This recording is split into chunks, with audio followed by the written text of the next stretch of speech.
Hello everyone, आप सभी का एक बार फिर से हमारे यूट्यूब चैनल पर स्वागत है। आपके लिए आज हम हमारे मॉडल पेपर का थर्ड पार्ट जो कि बाकी का बच गया था उसको लेके आए हैं। चलिए वीडियो को शुरू करते हैं। सबसे पहले हमारे पास सेक्शन बी में शॉर्ट आंसर टाइप क्वेश्चन हैं, जो कि हमारे पास 2 नंबर का क्वेश्चन आएंगे, जो कि लाइन से 2 नंबर के क्वेश्चन। उसके बाद हम जाएंगे बड़े क्वेश्चन पे। तो सबसे पहला क्वेश्चन हमारे पास जांच करनी है कि वास्तविक संख्याओं के समुच्चय आर में, आर होता है रियल नंबर के लिए, हमें रिलेशन दिया है ए से बी में कि ए छोटा है बी स्क्वायर से। उसने पूछा है कि चेक करके बताना है हमें कि जो ये फंक्शन है, रिलेशन है सॉरी, इसका तुल्य, सममित और संक्रामक तीनों ही नहीं है।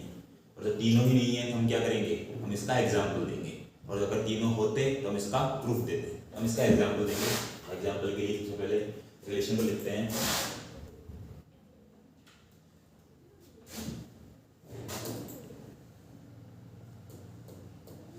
देखो हमें रिलेशन दिया हुआ है आर में, क्या रिलेशन हमारे पास ए से बी में रिलेशन है। तो ये दिया हुआ है ए लेस देन बी स्क्वायर, ठीक है। अच्छा, सबसे नंबर 1 पे चलते हैं स्वतुल्य पे। स्वतुल्य को इंग्लिश में क्या बोलते हैं, इंग्लिश में बोलते हैं इसको रिफ्लेक्सिव। तो रिफ्लेक्सिव अगर हमें प्रूफ करना है तो हम उसके प्रूफ के लिए एक एलिमेंट मान के चलते हैं। रिफ्लेक्सिव क्या होता है, खुद का खुद से ही रिलेशन।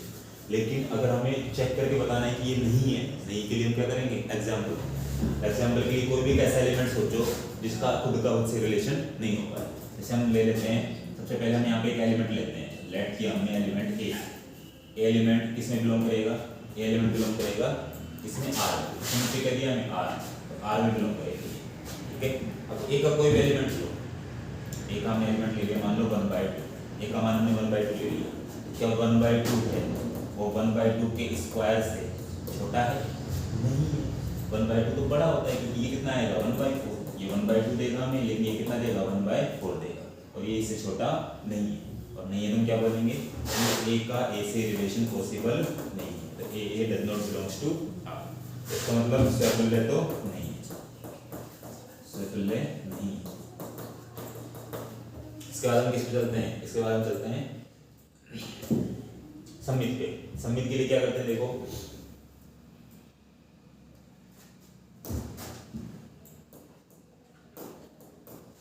सममित के लिए हमें क्या करना होता है, मैं एक बार फिर से रिलेशन लिख देता हूँ। रिलेशन था हमारे पास ए से बी में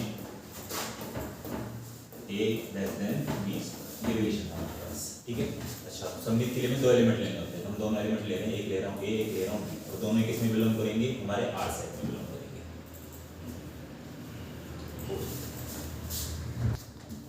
तो हमें क्या करना होता है, देखो यहाँ पे हमने 2 एलिमेंट लिए ए बी, और दोनों ही किस सेट में बिलोंग करेंगे, आर सेट में, क्योंकि हमें समुच्चय आर कर दिया हुआ है।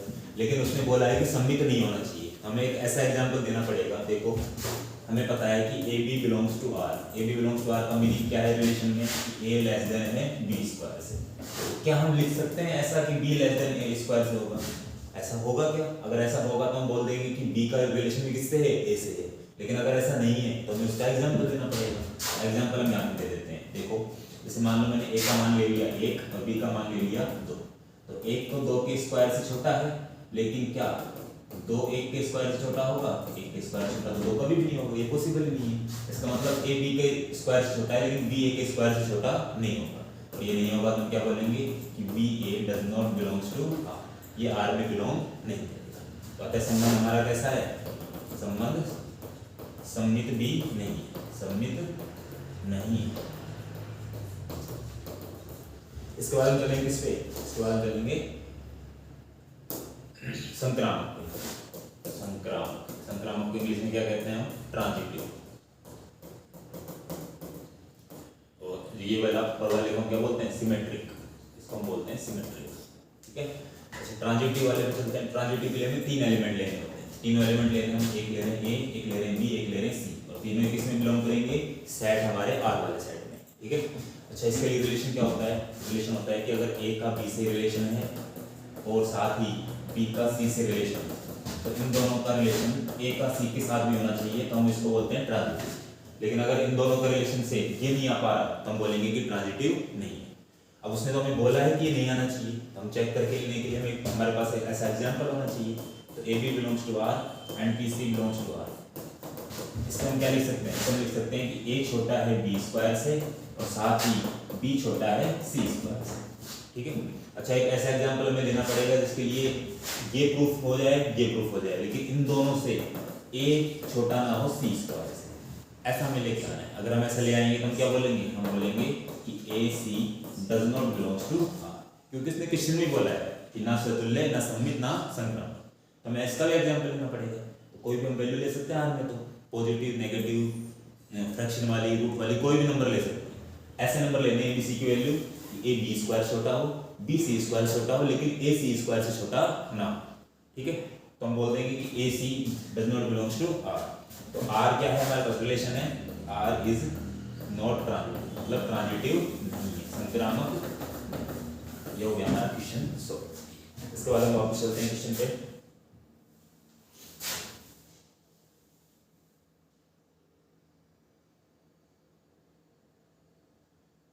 नेक्स्ट क्वेश्चन अपना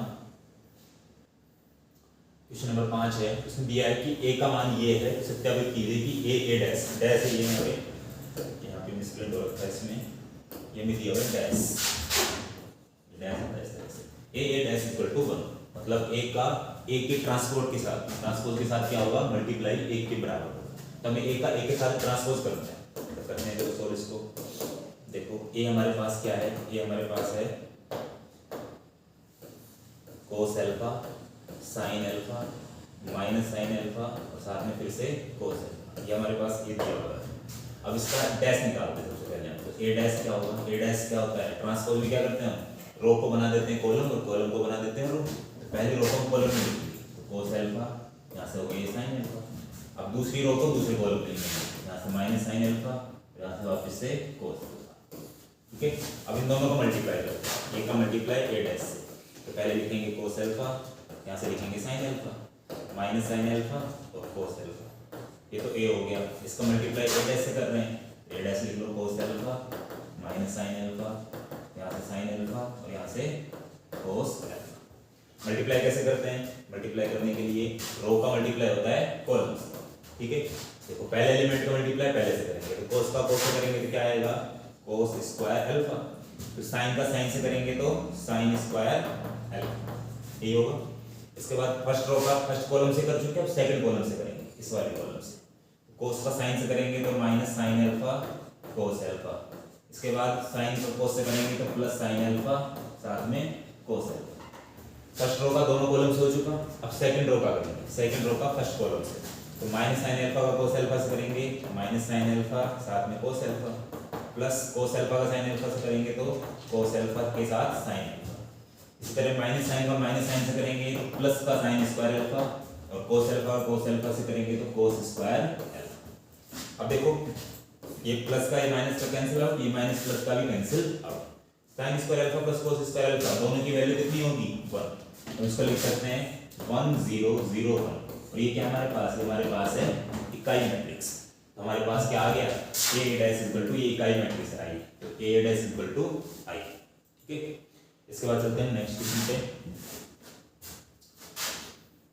हमारे पास है a का मान दिया हुआ है, i का मान दिया हुआ है। उसने बोला है a स्क्वायर बराबर k माइनस 2i है, तो k का मान क्या करें। सबसे पहले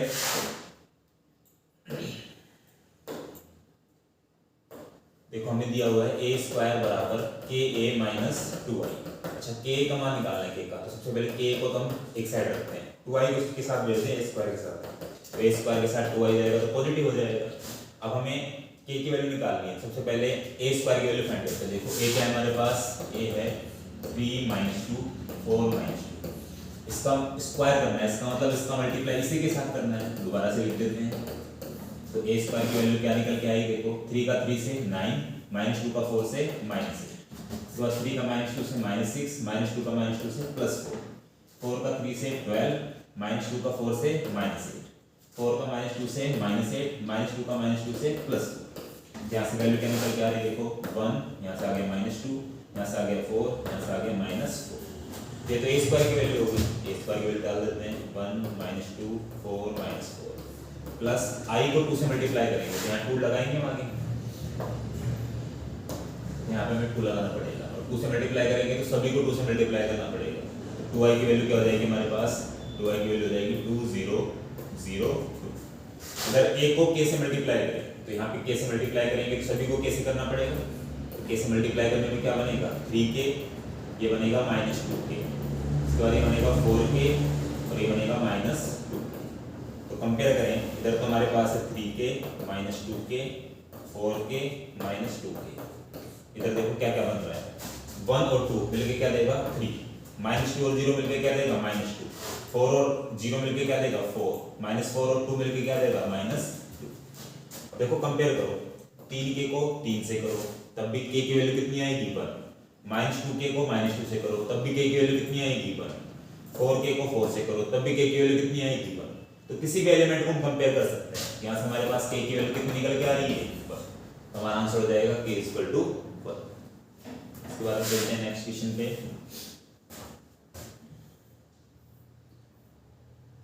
हमारे पास है दो मैट्रिक्स, एक ए मैट्रिक्स है एक बी मैट्रिक्स है। उसने कहा है कि सत्यापित करो कि ए बी का इनवर्स है वो B inverse into A inverse के बराबर होता है। तो थोड़ा बड़ा क्वेश्चन है, पहले हमें ए बी का मल्टीप्लाई करके इनवर्स निकालना पड़ेगा, फिर हम बी इनवर्स और ए इनवर्स को भी निकाल के सोल्व करेंगे। तो इस क्वेश्चन को हम ले चलते हैं व्हाइट बोर्ड पे। ए हमारे पास है, ए हमारे पास है 2 3 1 -4 और बी हमारे पास क्या है, बी है हमारे पास, देख लेते हैं एक बार वापस से, बी हमारे पास है 1 -2 -1 3।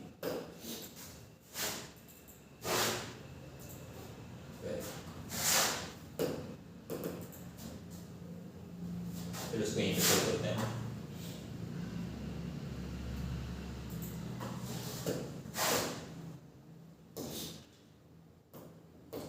देखो यहाँ पे हमारे पास है ए मैट्रिक्स है, लिख लेते हैं 2 3 1 -4 और साथ में बी हमारे पास है 1 -2 -1 3। सबसे पहली चीज है हमें ए बी निकालना है, ए बी को फाइंड करते हैं। ए बी का मतलब ए का बी से मल्टीप्लाई, सीधा ही कर लेते हैं। देखो ए का बी से मल्टीप्लाई करेंगे तो 2 का 1 से देगा हमें 2, इसके बाद 3 का -1 से देगा -3। जैसे फर्स्ट रो का हुआ, अब फर्स्ट रो का सेकंड कॉलम से करें, 2 का -2 से देगा -4 और 3 का 3 से देगा 9। इसके बाद 1 का 1 से देगा 1 और -4 का -1 से देगा +4। इसके बाद 1 का -2 से देगा -2 और -4 का 3 से देगा +12।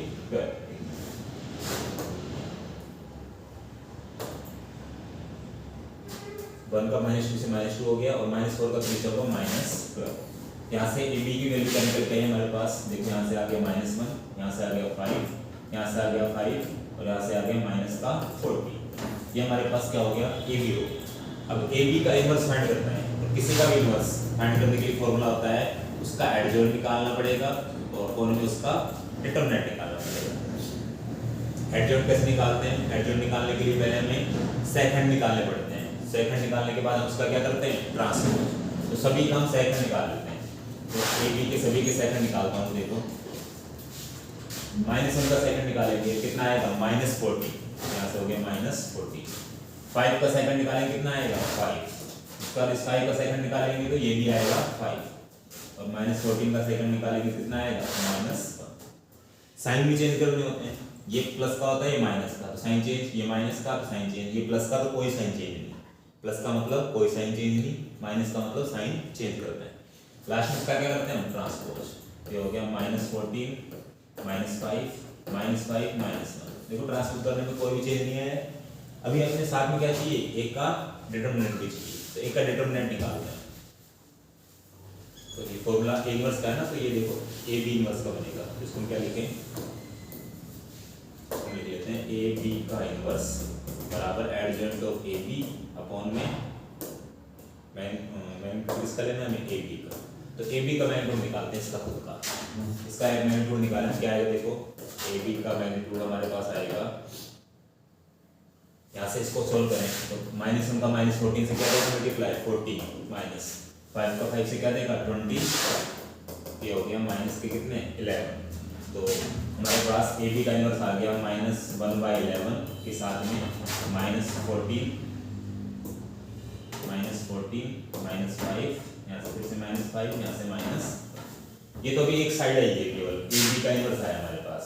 अभी हमें क्या चाहिए, बी इनवर्स अकेला चाहिए, ए इनवर्स अकेला चाहिए, फिर उनका मल्टीप्लाई भी करना पड़ेगा। तो अभी इसको हम आगे सोल्व करते हैं। अब बी का इनवर्स निकालते हैं। बी को इनवर्स निकालने के लिए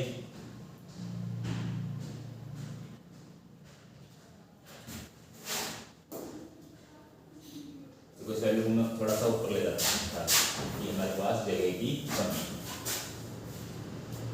वैल्यू को मैं ऊपर ले जा रहा हूँ, ठीक है। अब हम निकालते हैं बी इनवर्स और ए इनवर्स।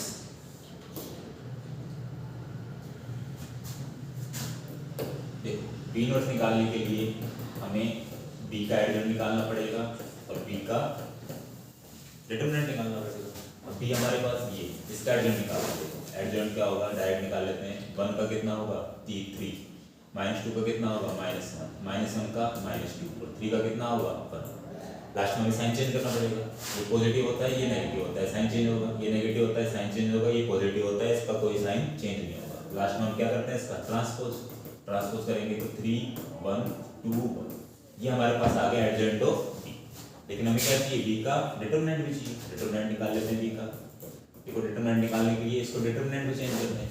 1 -2 -1 3, यहाँ से इनका मल्टीप्लाई माइनस इनका मल्टीप्लाई, 3 1 जा 3 माइनस ये हो गया प्लस कर दो, तो हमें कितना मिला डिटरमिनेंट 1 मिला। और 1 से इसको डिवाइड करने पे कोई चेंज नहीं आएगा, तो बी इनवर्स हमारे पास क्या हो गया 3 2 1 1, ये हमारे पास बी इनवर्स हो गया। अब ए इनवर्स फाइंड करते हैं। ए इनवर्स के लिए एडजॉइंट ऑफ ए अपॉन में ए का डिटरमिनेंट, तो ए का एडजॉइंट निकालना है। इसका एडजॉइंट निकालेंगे तो देखो 2 का कितना आएगा -4, 3 का कितना आएगा 1 का 3 -4 का साइन चेंज करें तो ये प्लस का, ये माइनस का, ये माइनस का, ये प्लस का। लास्ट में इसका ट्रांसपोज करें तो ये हो गया -4 -1 -3 और अब इसके बाद हमें एक का डिटरमिनेंट निकालना है। डिटरमिनेंट निकाल लेते हैं, देखो कितना आएगा -8 -3, ये हो गया माइनस का 1/11। तो हम इसको लिख सकते हैं -1/11 -4 -3 -1 और ये हमारे पास हो गया ए इनवर्स। अच्छा बी इनवर्स का ए इनवर्स से मल्टीप्लाई करना है। मल्टीप्लाई करने के लिए थोड़ा इसको कैसे ऊपर शिफ्ट कर देते हैं। देखो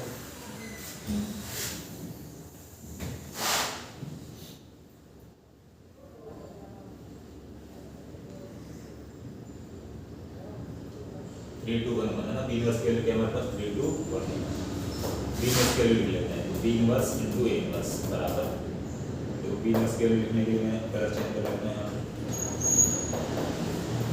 3 2 1 ये वैल्यू हमारे पास बी इनवर्स, ठीक है। इसके बाद में ए इनवर्स की वैल्यू क्या है, ए इनवर्स की वैल्यू हमारे पास इनटू -1/11 -4 -3 -1 और 2, ठीक है। अब देखो जो बाहर न्यूमेरिक नंबर है वो तो सेम बाहर ही रहता है, -1/11 को तो हम ले लेते हैं बाहर। अब इनका मल्टीप्लाई करते हैं। अच्छा इसके बाद हम इसका मल्टीप्लाई देखते हैं तो देखो 3 का किससे होगा -4 से, क्या देगा हमें -12। 2 का होगा -3 देगा -2। अब ध्यान दो -12 और -2 मिलके -14 आ रहा है, और देखो -14 हमारे पास यहाँ पे है। हमारे पास बी ए बी का जो इनवर्स था उसके बराबर वैल्यू आ गई, और वैल्यू निकाल लेते हैं। तो 3 2 का -3 से करें, 3 3 जा -9 आएगा। इसके बाद में 2 2 जा 4 आएगा, ये कितना देगा -5। देखो सेकंड वैल्यू कितनी है हमारे पास -5 भी, ठीक है। इसको मॉडुलेट कर लेता हूँ। इसके बाद में 1 1 का मल्टीप्लाई इन दोनों से करें तो ये देगा -4 और -1, ये कितना देगा -5। देखो थर्ड वैल्यू -5 है। इसके बाद 1 1 का इन दोनों से मल्टीप्लाई करेंगे तो -3 और प्लस ये कितना देगा -1। तो ओवरऑल जो हमारा आंसर है वो निकल के आएगा -14 -5 और -1। तो तुम इसको जब आंसर को मैच करोगे ए बी के इनवर्स से जो हमने थोड़ी देर पहले निकाला, दोनों ही सेम हो जाएंगे। तब क्या बोल देंगे इससे, हम बोल सकते हैं कि ए बी का जो इनवर्स है वो किसके बराबर होगा, B inverse into A inverse. इसके बाद चलते हैं नेक्स्ट क्वेश्चन पे।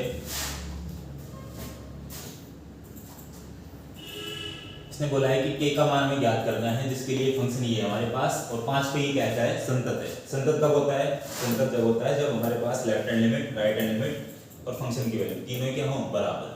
तो x बराबर 5 पर संतत दिया हुआ है। संतत के लिए हम लिख सकते हैं कि LHL बराबर RHL बराबर फंक्शन की वैल्यू 5 है। तीनों ही बराबर होते हैं, तीनों बराबर है तो किन्हीं दो को बराबर ले सकते हैं, फिर दो को बराबर लेके चलते हैं, ठीक है। अच्छा RHL को हम कैसे लिखते हैं, लिखते हैं लिमिट x टेंड्स टू 0। अच्छा 5 को निकाल रहे हैं तो RHL के लिए हम क्या लिखेंगे 5 plus H, F of 5 plus H लिखेंगे, ठीक है, बराबर एफ ऑफ 5, 5 के वैल्यू को किसके बराबर है 5 के, तो बराबर यहाँ पे फंक्शन कौन सा काम में आएगा के एक्स, एक्स की जगह 5 डाल दिया प्लस 1। अब यहाँ से 5 प्लस एच देखें, 5 प्लस एच का मतलब 5 से बड़ा मान, 5 से बड़ा मान देखो किसमें, 5 से बड़ा मान तो नीचे वाले में 3x - 5 में, इसमें वैल्यू डालेंगे यहाँ से limit s tends to 0 3 into x, x की जगह डाल दिया हमने 5 प्लस h माइनस 1 बराबर में, सॉरी माइनस 1 नहीं माइनस 5 इक्वल टू में यहाँ से हमारे पास आ गया 5k प्लस 1। अब यहाँ पे सोल्व करें, इसको दे देगा 15 plus 3h minus 5 is equal to 5k plus, इसको इस तरफ लिख रहे हैं, देखो हम आगे। अब यहाँ पे लिमिट भी चल रही है हमारे पास साथ साथ, तो लिमिट के डालें तो कितना हो जाएगा 0, तो 15 में से 5 गया तो इधर बचा 10, इधर हो गया 5k प्लस 1 को इधर लेके आए तो हो गया 9 इक्वल टू 5k, k की वैल्यू क्या निकल के आ रही है हमारे पास 9/5, क्या हमारा हो जाएगा इस क्वेश्चन का आंसर। इसके बाद हम चलते हैं नेक्स्ट क्वेश्चन पे। इसने बोला है कि दर्शाइए कि fx बराबर cos x, और ये किसके अंदर है मोड के अंदर, द्वारा परिभाषित फलन एक संतत फलन है। देखो इसको पढ़ने समझने के लिए सबसे पहली चीज है कि तुमको पता होना चाहिए कि हमारे पास कंपोजिट फंक्शन होते हैं। कंपोजिट फंक्शन को हिंदी में क्या बोलते हैं, कंपोजिट फंक्शन को हिंदी में बोलते हैं संयुक्त फलन। संयुक्त फलन का मतलब जिसमें एक से ज्यादा फलन आ रहे हैं, जैसे कि हम लिखते हैं fog-x, fog-x को हम कैसे लिखते हैं, इसको लिखते हैं हम f of gx, तो इसके अंदर दो फलन हैं, एक तो है f of x और दूसरा फलन है हमारे पास g of x। Composite function क्या कहता है कि अगर f of x भी कंटिन्यूअस है और g of x भी कंटिन्यूअस है, कंटिन्यूअस का मतलब दोनों ही संतत है, तो इन दोनों से मिलके जो f of gx बनेगा fog-x बनेगा, ये भी कैसा होगा, ये भी कंटिन्यूअस होगा, ठीक है। तो बस हमें केवल ये चेक करना है कि जो इन दोनों से फंक्शन अलग अलग करके f of x और g of x बन रहे हैं, वो अगर कंटिन्यूअस आ गए तो उन दोनों से बनने वाला कंपोजिट फंक्शन भी कंटिन्यूअस होगा। तो हमारे पास फंक्शन गिवन क्या है, f(x) बराबर है mod cos x। अब ध्यान दो, एक फंक्शन में मान लेता हूँ f of x जिसमें मैंने मान लिया cos x, और दूसरा फंक्शन g of x मान लेता हूँ मैं mod x। तो देखो जब मैं cos x की वैल्यू x की जगह पे यहाँ पे डालूंगा तो यहाँ भी cos x आएगा, तो फंक्शन क्या बन जाएगा mod cos x बन जाएगा। तो इन दोनों से मैं कंबाइन करके क्या लिख सकता हूँ, मैं लिख सकता हूँ go of x। go of x क्या बनेगा, g of fx बनेगा, जिसको मैं लिखूंगा g of fx। fx की वैल्यू क्या है हमारे पास cos x, तो g of cos x की वैल्यू कैसे निकालेंगे, हम निकालेंगे g of cos x की वैल्यू इस x की जगह cos x डाल के, तो जब ये cos x तुम यहाँ डालोगे तो यहाँ भी डालना पड़ेगा, तो ये बनेगा mod cos x। तो देखो ये cos x फंक्शन बन गया और ये किसके बराबर है, mod cos x के। mod cos x हमारा क्या था, fx फंक्शन था। अब हम बोलेंगे कि fx बराबर जो cos x है वो भी कंटिन्यूअस होता है, हमें पता है, हमने चेक भी किया होगा बहुत सारे क्वेश्चन में। और जो मोड वाला फंक्शन है mod x gx वाला फंक्शन, ये भी कैसा होता है, कंटिन्यूअस ही होता है। क्योंकि cos x का ग्राफ हम देखें तो cos x का ग्राफ कैसे बनता है,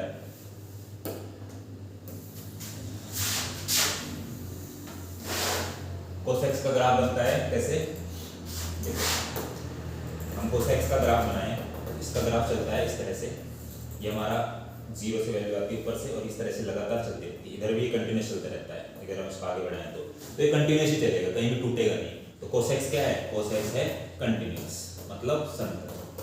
और mod x का ग्राफ कैसा होता है, mod x का ग्राफ हमने पढ़ रखा है, mod x का ग्राफ इस v शेप में चलता है, इधर से आता है इधर चला जाता है, तो कंटिन्यूअस से आता है कंटिन्यूअस से चला जाता है, ये भी कहीं नहीं ब्रेक होगा, तो ये भी कैसा होता है कंटिन्यूअस। और अगर दो फंक्शन दोनों कंटिन्यूअस हों तो उनसे जो बनने वाला कंपोजिट फंक्शन होगा वो भी कैसा होगा, कंटिन्यूअस होगा। तो हम कह सकते हैं कि जो हमारा फंक्शन है f(x) बराबर mod cos x, ये भी कैसा है, कंटिन्यूअस फंक्शन है। इसके बाद चलते हैं हम नेक्स्ट क्वेश्चन पे। इसने बोल दिया कि sin इनवर्स बराबर है हमारे पास 1 - x² बटा 1 + x², तो dy/dx की वैल्यू फाइंड करो। dy/dx फाइंड करते हैं, चलो देखो सबसे पहली चीज है y बराबर हमारे पास है sin इनवर्स 1 - x² बटा 1 + x²। तो dy/dx फाइंड करने के लिए या तो हम डायरेक्टली कैलकुलेट करते हैं, या पहले हम इसको सिंपलीफाई कर लेते हैं, थोड़ा छोटा कर लेते हैं। छोटा करने के लिए हमने लेट कर लिया x बराबर tan थीटा, क्या लेट किया हमने, x बराबर tan थीटा। यहाँ से बनेगा y = sin inverse 1 - tan² theta upon 1 + tan² theta. और ये किसका फॉर्मूला होता है, ये फॉर्मूला होता है cos 2 थीटा का। तो हम लिख सकते हैं y = sin inverse cos 2 theta. अब ध्यान दो, यहाँ अगर cos इनवर्स होता तो cos इनवर्स से cos कैंसिल आउट हो जाता, लेकिन साइन इनवर्स से कोस नहीं हो सकता, तो हम इसको चेंज करके साइन बनाना पड़ेगा ताकि साइन इनवर्स से साइन कैंसिल आउट हो जाए। इसको हम चेंज कैसे करेंगे, हमने लिखा y equal to sine inverse, देखो cos 2 थीटा है, इसको मैं लिख सकता हूँ साइन, क्या लिख सकता हूँ पाई बाई 2 माइनस 2 थीटा, क्योंकि साइन 90 माइनस थीटा क्या होता है, कोस थीटा होता है, तो यहाँ से कोस थीटा को क्या लिख सकता हूँ साइन 90 माइनस थीटा। अब देखो साइन इनवर्स से साइन कैंसिल आउट हो जाएगा, तो y इक्वल टू बचा पाई बाई 2 माइनस 2 थीटा। थीटा की वैल्यू निकाल लेते हैं, अगर x बराबर tan थीटा है तो थीटा बराबर क्या होगा, थीटा बराबर होगा tan इनवर्स x, tan को इधर लेके आएंगे तो क्या बनेगा tan इनवर्स x, वैल्यू बराबर y equal to pi by 2 minus 2 into theta की वैल्यू tan इनवर्स x। अभी तक हमने डेरिवेटिव नहीं किया है, केवल सिंपलीफाई किया है। अब उसने पूछा dy बाई dx, तो dy बाई dx फाइंड करने के लिए हम क्या करेंगे, x के रेस्पेक्ट में डेरिवेट करेंगे, तो y का तो हो गया dy by dx, pi by 2 constant है, कांस्टेंट का कितना होता है 0, माइनस 2 कांस्टेंट है तो मल्टीप्लाई में कांस्टेंट सेम रहता है, और tan इनवर्स x का डेरिवेटिव हमने पढ़ा हुआ है 1/1 प्लस x स्क्वायर, तो इसका आंसर क्या हो जाएगा -2/1 प्लस x स्क्वायर, ये हमारा आंसर है। तो dy बाई dx इस फंक्शन के लिए कितना आएगा -2/1 प्लस x स्क्वायर। इसके बाद हम चलते हैं नेक्स्ट क्वेश्चन पे।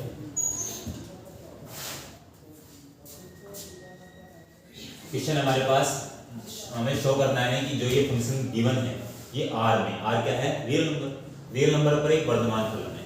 देखो जब वो हमसे इंटरवल पूछता है तो हम क्या करते हैं, इंटरवल के लिए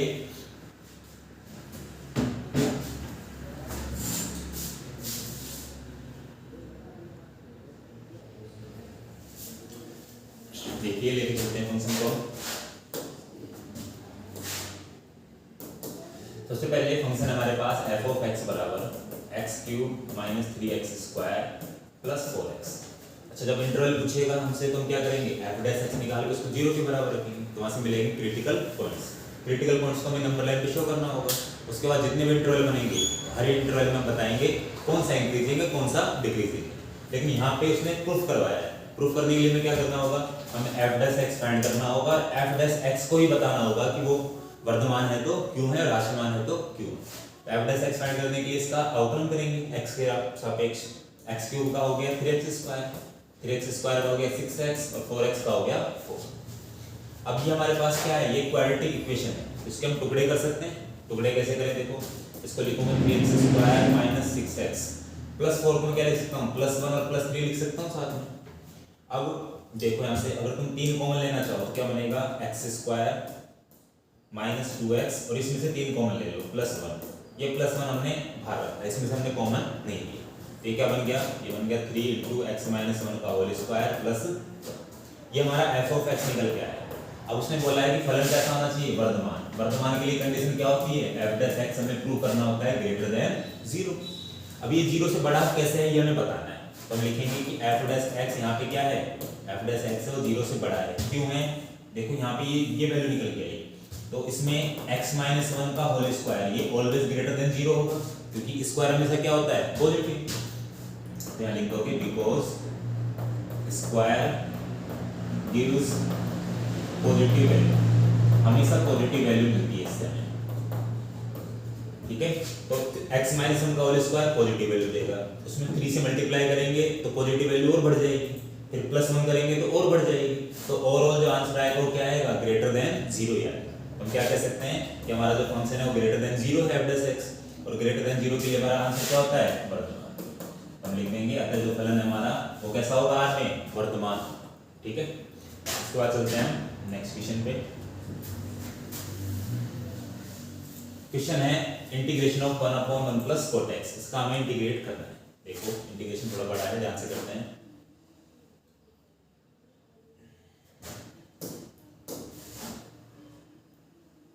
इसको हम व्हाइट बोर्ड पे लेके चल रहे हैं, देखो यहाँ पे करते हैं इसको इंटीग्रेट।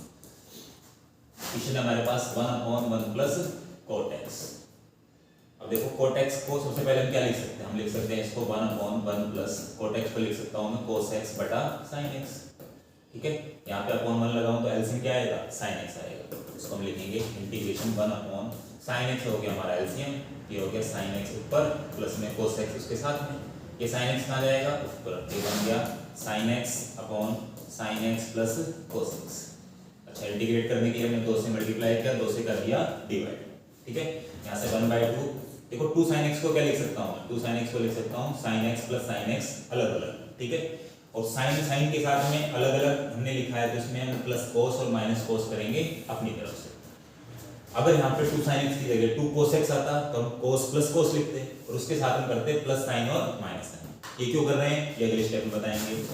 इसको करने से हमें फायदा क्या हुआ देखो ध्यान से, यहाँ से हमने इसको लिखा 1/2 अब देखो एक साइन के साथ में ले रहा हूँ कोस, एक साइन के साथ ले रहा हूँ minus, sine x plus cos x और इसके अपॉन में मैंने इसको अलग अलग सेपरेट कर लिया sin x plus cos x। तो देखो ये पूरा पूरा कैंसिल हो जाएगा, प्लस दूसरे sin x के साथ में ले रहा हूँ मैं माइनस का cos x और इसके अपॉन भी मैंने सेपरेट कर लिया sin x plus cos x। अगर तुम एलसीएम लोगे यहाँ से तो एलसीएम एक बार ही आएगा और दोनों को साथ में लिखेंगे कंबाइंड तो ये लाइन बनेगी सेम, ठीक है। अब अलग अलग इंटीग्रेट हो गया हमारे पास में डॉट dx, यहाँ से 1/2 के साथ इसको इंटीग्रेट करेंगे तो कैंसिल हो गया और 1 डॉट dx आएगा, प्लस 1/2 के साथ इसको इंटीग्रेट करें तो इसको हमें करना पड़ेगा, ये तो कैंसिल नहीं हो रहा, इसको हम इंटीग्रेट करेंगे। यहां से देखो इसका तो डायरेक्ट ही कर देंगे, 1/2 कितना हो गया 1 का होता है x, ठीक है, प्लस 1/2 इसके लिए हम इसको लेट कर लेते हैं, लेट कर लिया हमने कि sin x plus cos x ये किसके बराबर है t के बराबर है। sin x का डेरिवेटिव cos x का derivative minus sin x into dx बराबर dt। देखो ये हमारे पास पूरा पूरा ऊपर है लेकिन अपोजिट साइन में ना तो हम इसका साइन सेम बनाते हैं, माइनस यहाँ से मैंने कॉमन लिया sin x minus cos x dx बराबर dt। अब मुझे केवल ये चाहिए कि माइनस को कहाँ पे दूंगा dt के साथ, ये हो गया माइनस का dt ऊपर अपॉन में इसको हमने लेट किया है t, यहाँ से t लिख दिया हमने।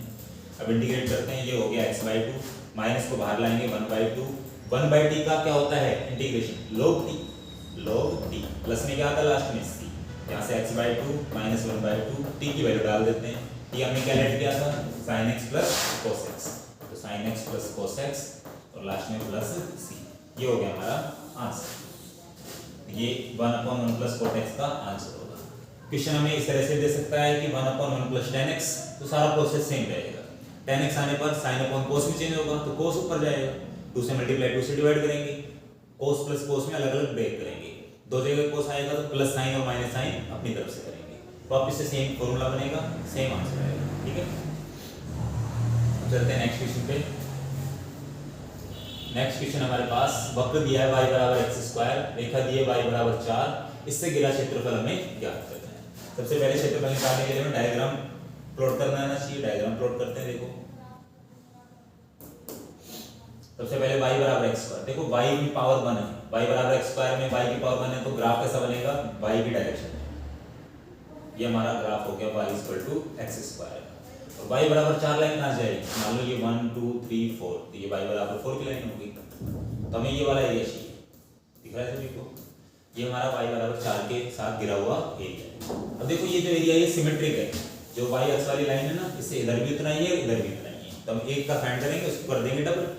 अच्छा एक का फाइंड करने के लिए देखो हमारे पास ये पॉइंट कितना है, ये पॉइंट है 0 0 और ये पॉइंट कितना है, ये पॉइंट है 0,4, क्योंकि y एक्सिस पे x कोऑर्डिनेट 0 होता है तो y इक्वल टू जो 4 की लाइन है वो पॉइंट क्या काटेगी यहाँ से 0,4 काटेगी, तो y की लिमिट हमारे पास, तो लिमिट हमारे पास y की, तो हम यहाँ पे h डॉट dy लेके चलेंगे, अगर x की लिमिट होती है तो हम y डॉट dx लेके चलते हैं। अच्छा अब यहाँ पे हमें x की वैल्यू चाहिए तो लिमिट डाल देंगे 0 to 4, x की वैल्यू चाहिए, x की वैल्यू कहाँ से मिलेगी यहाँ से, फंक्शन हमारा y बराबर x² है तो x की वैल्यू हो गई यहाँ से √y, तो √y डॉट dy। अच्छा ये केवल सिंगल साइड का निकाल रहे हैं क्योंकि पूरा का पूरा सिमेट्रिक है तो इसका ट्वाइस हमारा आंसर होगा, तो डबल कर देते हैं यहीं पे, ट्वाइस √y का इंटीग्रेट करें तो √y को क्या लिखते हैं y की पावर हाफ, और इसका इंटीग्रेशन क्या होगा half plus 1 upon half plus 1, ये हो गया y की पावर 3/2, देखो हाफ प्लस 1 क्या होता है 3/2 अपॉन 3/2, लिमिट हो गई 0 से 4, कैलकुलेट करते हैं इसको, 3/2 को ऊपर लेके आएंगे तो 2/3 हो गई, तो लिमिट हो गई y की पावर 3/2 0 से 4। अब यहाँ से देखो इसको कैलकुलेट करें, ये हो गया 8/3, ये तो बाहर हो गया, ऊपर पहले 4 पावर डालोगे तो 4 की पावर 3 बटा दो माइनस 0 की पावर कुछ भी हो 0 यहाँ से होता है, यहाँ से इसको इधर लिख रहा हूँ आंसर को, तो 8/3 देखो 4 की पावर 3/2 में कितना होगा, 4 की पावर 3/2 को मैं कैसे लिख सकता हूँ 4 की पावर 3/2 हम लिख सकते हैं 4 की पावर हाफ अलग और उसका क्यूब अलग। हाफ और 3 मल्टीप्लाई होकर 3/2 देता है। 4 की पावर हाफ क्या देगा 2 और 2 की पावर 3 कितना देगा हमें 8। ऐसा हो गया 8 माइनस 0। इन दोनों को मल्टीप्लाई करें तो आंसर कितना हो गया 64/3। और चूंकि इसने एरिया पूछा है तो एरिया किसमें होता है स्क्वायर में, तो स्क्वायर और यूनिट हमारे पास नहीं है तो हम लिखेंगे स्क्वायर यूनिट। तो हमारा आंसर क्या हो जाएगा 64/3 स्क्वायर यूनिट। नेक्स्ट क्वेश्चन पे चलते हैं। क्वेश्चन नंबर 14 हमारे पास। सिद्ध कीजिए कि दो सदिश a और b के लिए सदैव a डॉट b का मोड मापांक हमेशा छोटा होता है दोनों के अलग अलग मापांक के गुणनफल। देखो इसको प्रूव करना बहुत आसान है और ये परीक्षा की दृष्टि से इंपॉर्टेंट भी है। ठीक है, देखते हैं इसका प्रूफ कैसे होगा। देखो सबसे पहली चीज है कि हमें पता है कि कोस थीटा जो होता है क्या होता है कोस थीटा। कोस थीटा जो होता है वो हमेशा या तो 1 के बराबर वैल्यू देगा या 1 से छोटी वैल्यू देगा। मैक्सिमम वैल्यू इसकी 0 पे होती है 1 और मिनिमम होती है 180 पे -1। तो या तो 1 के बराबर होगा या 1 से हमेशा छोटा ही होगा। ठीक है, अच्छा इसके लिए मैं क्या करता हूँ बोथ साइड में मोड ऑफ a और मोड ऑफ b इससे मल्टीप्लाई कर रहा हूँ, इससे मल्टीप्लाई कर रहे हैं बोथ साइड।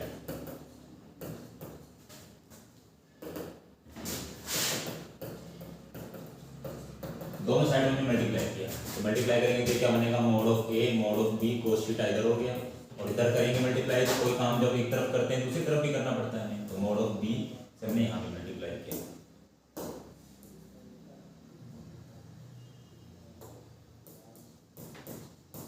ठीक है, अच्छा ये mode of b cos theta हो गया। ये किसका फॉर्मूला है, ये फॉर्मूला है a डॉट b का, हमने पढ़ा हुआ है। a डॉट b क्या होता है mode of b cos theta.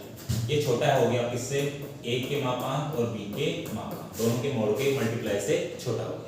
लेकिन हमें तो प्रूफ करना है इसका मोड, क्या करते हैं बोथ साइड मोड ले लें। तो इसका मापांक लेंगे तो इसका भी मापांक लेना पड़ेगा हमें। लेकिन अगर कोई चीज पहले से ही मोड में है तो वो उसका कितनी बड़ी मोड ले लो सेम ही आंसर निकल के आएगा। तो हम इसको भी लिखेंगे mode of a dot b। लेकिन इसको हम वापस से मोड हटा के क्या लिख सकते हैं मोड ऑफ a और मोड ऑफ b का अलग अलग से मल्टीप्लाई। यहाँ से हमारा ये प्रूफ हो जाता है कि a और b अगर दो अलग अलग वेक्टर हैं तो उनका मल्टीप्लाई करने के बाद जो मापांक आएगा वो हमेशा छोटा होगा या बराबर भी हो सकता है किसी कंडीशन में, किससे a और b के अलग अलग मॉडुलस के मल्टीप्लाई से। ठीक है, ये हमारा इस क्वेश्चन का प्रूफ है। इसके बाद चलते हैं नेक्स्ट क्वेश्चन पे। क्वेश्चन दिया गया है यदि दो पासों को एक साथ फेंकने पर प्राप्त संख्याएं भिन्न भिन्न है तो दोनों संख्याओं का योग 4 होने की प्रायिकता ज्ञात करो। देखो कंडीशनल प्रोबेबिलिटी का क्वेश्चन है। कंडीशनल प्रोबेबिलिटी में क्या होता है, कंडीशनल प्रोबेबिलिटी में हमारे पास कंडीशन दी हुई होती है। कंडीशन कैसे दी हुई होती है कि एक इवेंट तो हो चुका है और एक इवेंट की प्रोबेबिलिटी हमें फाइंड करनी है। जो इवेंट हो चुका है उसको हम f मान के चलते हैं और जिसकी प्रोबेबिलिटी हमें फाइंड करनी है उसको हम e मान के चलते हैं। तो हमेशा हमें क्या निकालना पड़ता है PE/F। तो सबसे पहले हम इवेंट लेट कर लेते हैं। देखो यह दिया गया है कि दो पासों को एक साथ फेंकने पर, दो पासों को एक साथ फेंकते हैं तो हमारा सैंपल स्पेस क्या बनता है, सैंपल स्पेस बनेगा हमारा 1 1 से लेकर 1 2 स्टार्ट करके लास्ट में कहां तक जाएंगे 6 6 तक जाएंगे। तो टोटल कितने रिजल्ट बनते हैं हमारे 36 रिजल्ट बनते हैं जब दो पासों को हम उछालते हैं। उसने बोला है दोनों संख्याएं भिन्न भिन्न हैं। देखो एक जैसी संख्याएं कौन कौन सी आती है, दोनों पर 1 1 आ जाए, दोनों पर 2 2 आ जाए, दोनों पर 3 3 आ जाए, 4 4 5 5 6 6। तो 6 रिजल्ट ऐसे होते हैं जिनमें संख्याएं समान होती हैं। तो भिन्न भिन्न संख्याएं कितने रिजल्ट में होंगी 30 रिजल्ट में होंगी। तो 36 में से अगर 6 रिजल्ट जो समान वाले हैं घटा दें तो 30 रिजल्ट होते हैं हमारे पास जिसमें संख्याएं भिन्न भिन्न आती हैं। उसने बोला है कि यह दिया गया है मतलब ये वाली चीज तो हमें पता है तो इसको हम एफ इवेंट मानेंगे और दोनों संख्याओं के योग 4 होने की प्रायिकता हमसे पूछी है इसको हम ई इवेंट मानेंगे, है ना। लेट कर लेते हैं इवेंट ई इवेंट क्या है दोनों संख्याओं के योग 4 होना। लेते हैं दोनों संख्या का योग 4 होना मतलब हमें ऐसे ऐसे पेयर लेने हैं जिनका योगफल 4 है। तो एफ इवेंट क्या ले लेते हैं हम, एफ इवेंट ले लेते हैं प्राप्त संख्या भिन्न भिन्न होना। 500 पर प्राप्त संख्या भिन्न भिन्न होना ये हमारा एफ इवेंट होता है। तो इवेंट की कंडीशन लिखते हैं। देखो इवेंट में क्या है दोनों संख्याओं का योग 4 होना। 4 कब कब हो सकता है, देखो 1,3 में 4 हो सकता है, 3,1 में भी 4 हो सकता है, ठीक है, 2,2 में 4 हो सकता है। इसके अलावा क्या कोई और संख्या बचती है जिसमें 36 रिजल्ट में से जो हमें योगफल करने पर 4 देगा, ऐसा पॉसिबल नहीं है। या तो 1,3 से 4 आएगा या 3,1 से 4 आएगा या दोनों पे पास होकर 2 2 आ जाए तो 4 आएगा। इसके अलावा अगर कोई भी हम बड़ी पे जाते हैं तो 4 से ज्यादा योगफल हो जाएगा, लेकिन उसने कितना कहा है, संख्याओं को योग फिक्स 4 ही होना चाहिए। तो 3 ही रिजल्ट हमारे पास में। तो अगर ई में 3 रिजल्ट हैं तो ई की प्रोबेबिलिटी क्या हो गई, प्रोबेबिलिटी कैसे निकालते हैं, अनुकूल घटनाएं कितनी है 3 बटे में टोटल घटनाएं कितनी है 36। इसका मतलब ई की प्रोबेबिलिटी हो गई हमारी 1/12। ई की प्रोबेबिलिटी कितनी हो गई 1/12। ऐसे हम एफ इवेंट के पहले घटना निकाल लेते हैं। एफ इवेंट क्या है हमारा, एफ इवेंट है 500 पर प्राप्त संख्याओं का भिन्न भिन्न होना। देखो भिन्न भिन्न कितनी है, मैंने बताया कि 36 में से 6 तो आएंगी जो सेम सेम होंगी, तो भिन्न भिन्न कितनी होंगी 30। अब हमें 30 लिखनी नहीं है क्योंकि बहुत सारा जगह भर जाएगी 30 लिखने में, तो हम सीधे इसकी प्रोबेबिलिटी निकाल लेते हैं। तो एफ इवेंट में कितने रिजल्ट आएंगे हमारे पास 30 रिजल्ट आएंगे, तो इसकी प्रोबेबिलिटी क्या हो जाएगी, प्रोबेबिलिटी कैसे निकालते हैं, अनुकूल घटनाएं 30 बटे में कुल घटनाएं कितनी हमारी 36। तो प्रोबेबिलिटी होगी कितनी इसकी प्रोबेबिलिटी होगी, देखो इसको 5 से काटते हैं, सॉरी 6 से काटते हैं, तो 6 पंजे 30 और नीचे काटेंगे 6 6 36। तो पीएफ की प्रोबेबिलिटी हो गई हमारी 5/6। अब हमें तो निकालना है ई अपॉन एफ, और ई अपॉन एफ के लिए फॉर्मूला क्या होता है, ई अपॉन एफ के लिए फॉर्मूला होता है हमारा पी इंटरसेक्शन एफ अपॉन में पीएफ, ये फॉर्मूला होता है। तो हमें इंटरसेक्शन भी चाहिए, इंटरसेक्शन ले लेते हैं। देखो ई इंटरसेक्शन एफ निकालना है।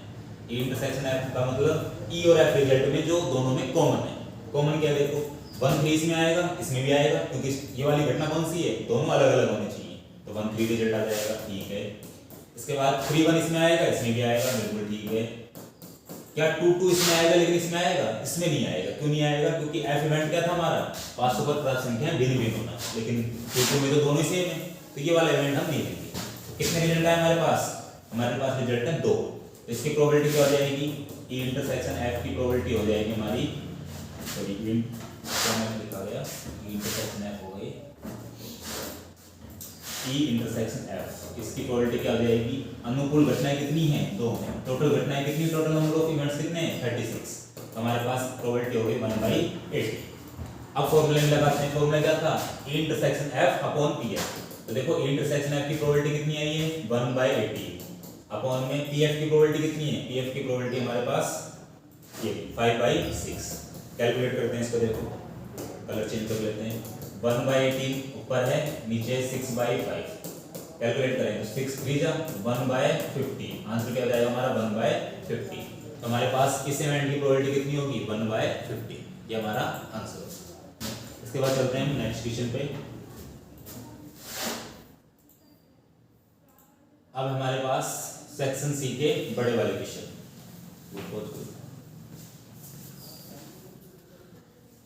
इसके बाद हमारा सेक्शन सी आता है। अब देखो ये वीडियो थोड़ा ज़्यादा बड़ा हो जाएगा अगर हम आपको सेक्शन सी भी सोल्व कराएंगे, क्योंकि इसमें जो क्वेश्चन है वो निबंधात्मक है, हर एक क्वेश्चन के लिए लगभग 8 से 10 मिनट का समय लगेगा। तो इसके लिए हम आपके लिए पार्ट 4 लेके आएंगे। हमारे चैनल से जुड़े रहिए।